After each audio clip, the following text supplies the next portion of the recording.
Malayo-layo pa rin ang pagdideklara ng kandidatura pero nanawagan na ang ilang mambabatas sa mga opisyal ng gobyerno na nag-aambisyon ding tumakbo sa 2016 na mag-resign na rin kayo sa inyong pwesto.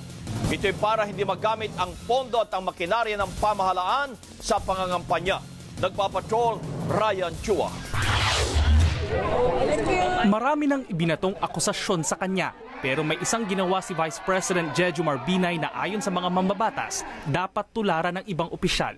Ayon sa ilang senador, gaya ni Binay na nagbitiw sa gabinete, dapat mag-resign ang mga itinalagang opisyal ng pamahalaan na nag-iisip tumakbo sa darating na halalan. In their hearts of hearts, manalamin sila. Kung talagang desidido at sigurado na silang tatakbo, siguro dapat timbangin nila lang dapat na silang bumitiw para may panahon pa, para mapagpatuloy yung mga programang nasimula nila. They may not be aware of it, but they are using government machinery and resources for their own personal gains. No? Out of delicadeza, probably what Vice President Binay did by resigning, maganda rin na yung ibang nagbabalak na tumakbo ay sumunod na rin.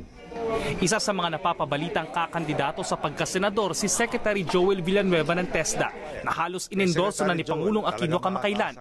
Para sa kanya, wala pang dahilan para bumaba sa pwesto. Wala pa tayong final decision as to whether or not we're running.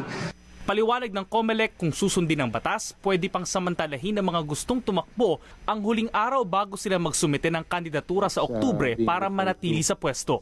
Ang rule lang naman talaga na kapag nag-file ka ng Certificate of Candidacy at ikaw ay appointed official, ipso facto deemed resigned ka.